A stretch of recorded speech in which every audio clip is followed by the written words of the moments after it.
بزرگان ذوی الاحترام، برادران عزیز، مرحومہ کی ایصال ثواب کی مجالس کا جو سلسلہ شروع ہوا تھا، اس سلسلے کی آج تیسری کڑی ہے۔ پہلی مجلس میں سورہ مبارکہ مدثر کی کچھ آیات اور ان کا مفہوم ہدیہ ہوا،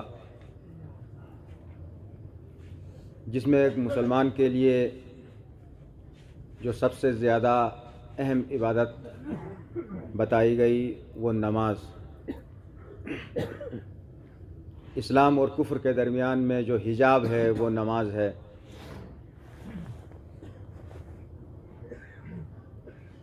تمام اعمال کی قبولیت کا دار و مدار نماز کے اوپر ہے۔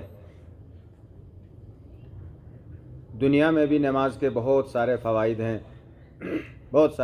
ہیں اور آخرت میں تو نماز کے فائدے ہی فائدے ہیں۔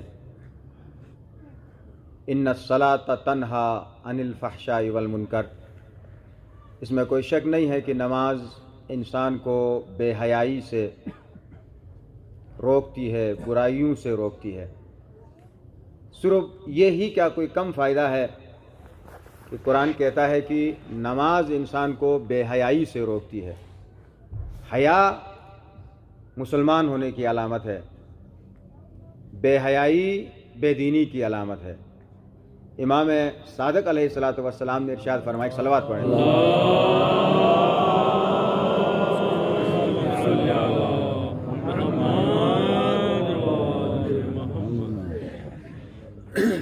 راوی کا نام مفضل ہے۔ اے مفضل، وہ ایک چیز جو انسان کے اندر پائی جاتی ہے حیا ہے۔ اگر حیا نہ ہوتی تو لوگ دوسروں کے حقوق ادا نہ کرتے۔ امام فرماتے ہیں حق کے والدین ادا نہ کرتے، لوگوں کی امانتوں کی حفاظت نہ کرتے، عفت کا خیال نہ کرتے۔ حیا ہی کی وجہ سے یہ چار کام ہو رہے ہیں: ادائے امانت، عفت کا خیال، حق کے والدین کی ادائیگی اور رشتہ داروں کے حقوق کا خیال۔ تو اس سے پتہ یہ چلا کہ حیا ایک بہت ہی عظیم چیز ہے جو کہ مسلمان ہونے کی نشانی ہے، اور بے حیائی بے دینی کی نشانی۔ بے حیائی سے مراد صرف اور صرف جو ہمارے ذہنوں میں آتا ہے یہ نہیں ہے، بے پردگی بے حیائی نہیں، احکام خداوندی سے دور ہونا بھی بے حیائی ہے۔ خداوند کریم کے حکم کی نافرمانی بھی بے حیائی ہے۔ جیسے ابھی امام کے اس قول میں، اے مفضل، اگر حیا نہ ہوتی تو انسان सिले रहम हक के सिले रहम अदा न करते, यानी सिले रहम रिश्तेदारों के हुकूक, जो करीबी रिश्तेदार हैं। एक मजलिस में अर्ज़ किया था कि 8 जब जन्नत परवरदिगार ने जन्नत बनाई तो जन्नत ने अपने आप को देखा और कहा कि खुश नसीब हैं वो लोग जो मेरे पास दाखिल होंगे। तो फरमाया कि यकीनन खुश नसीबी है, लेकिन 8 किस्म के अफराद जन्नत में दाखिल नहीं हो सकते। उन्हीं में से एक चीज़ यही बताई कि जो सिले रहमी से दूर रहेगा, रिश्तेदारों के हुकूक, रिश्तेदारों के हुकूक, ये इस्लाम में इसकी बहुत ही बड़ी ताकीद की गई है। क़ता रहमी गुनाह कबीरा करार दे दिया। सिले रहमी एक बहुत ही बड़ी नेकी है। तो 8 किस्म के लोगों में से एक यही गिरोह है जो सिले क़ता रहमी करते हैं, हुकूक का ख्याल नहीं करते हैं रिश्तेदारों के, वो जन्नत में दाखिल नहीं हो सकता। तो हुकूक का ख्याल रखना, सिले रहमी का हक अदा करना हया की अलामत है। इमाम ने यही 4 चीज़ें तो बताई, अगर हया ना होती तो ये चीज़ें नहीं होती। हक के वालिदैन अदा करना हया की अलामत है। अदाए अमानत का ख्याल रखना हया की निशानी है। इफ़्फ़त का ख्याल रखना हया की निशानी है। तो हया कब इंसान के अंदर दाखिल होगी? इन्ना सलाता तन्हा अनिल फहशाई वल मुनकर, नमाज इंसान को बेहयाई से रोकती है। क्या यही फ़ायदा कम है नमाज का, दुनियावी यही फ़ायदा कि नमाज इंसान को बेहयाई से रोकती है और बुरी बातों से भी रोकती है, मुनकरात से भी रोकती है। तन्हा अनिल फहशाई वल मुनकर, यही बुनियादी चीज़ है कि जिसका इंसान ख्याल करे, अपने बच्चों को नमाजी बनाने की कोशिश करे, तो नमाज खुद ब खुद इंसान को दीनदार बनाती है। नमाज से इंसान खुद ब खुद दीन की तरफ आ जाता है। और फिर वो नमाज जो मस्जिद में अदा हो जाए, उस नमाज का तो क्या कहना, और फिर वो नमाज जमात के साथ अदा हो जाए, उसका क्या कहना। नमाज तो हर आदमी पढ़ता है, लेकिन इसके दर्जे हैं। नमाज मस्जिद में, घर की नमाज की निस्बत मस्जिद की नमाज का बहुत ही ज़्यादा फ़ायदा है।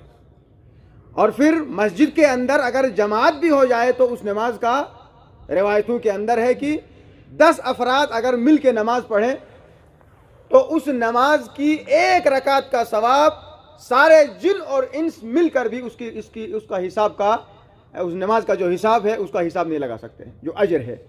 10 अफराद अगर मिल जाए जमात में तो इतना अजर व सवाब है।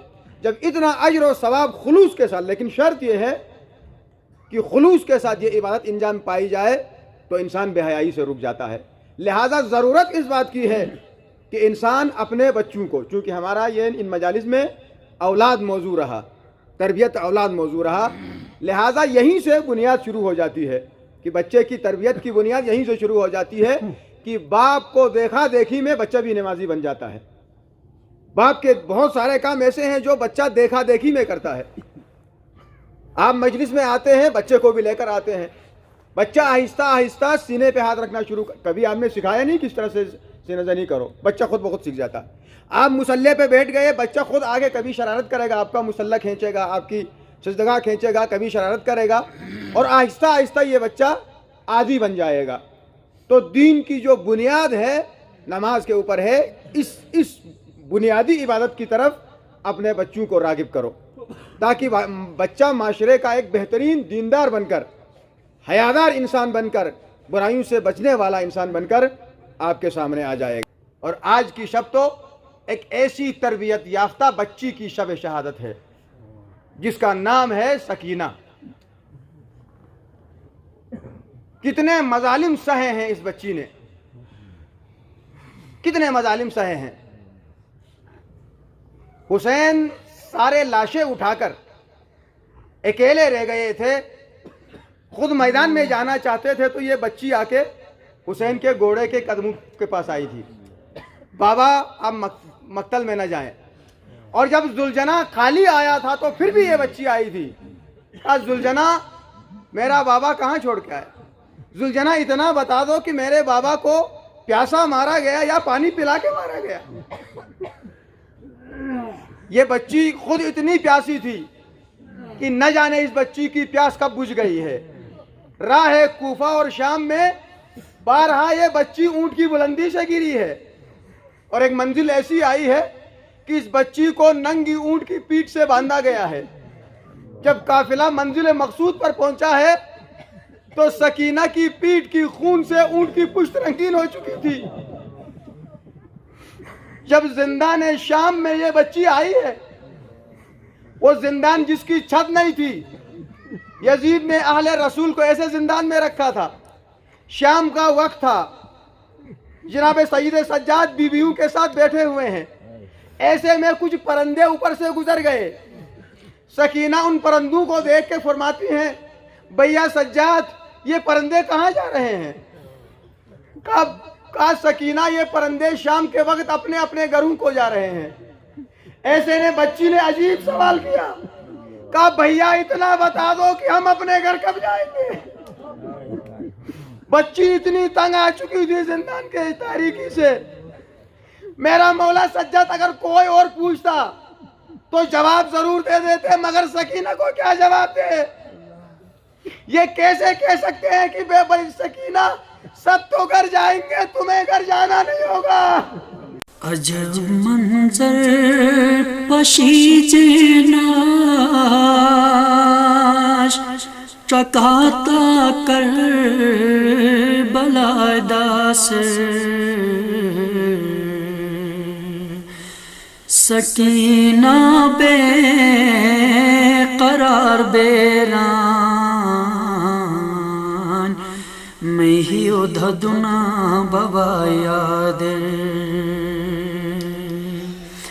سکینہ بے قرار بیران میں ہی ادھدنا بابا یاد۔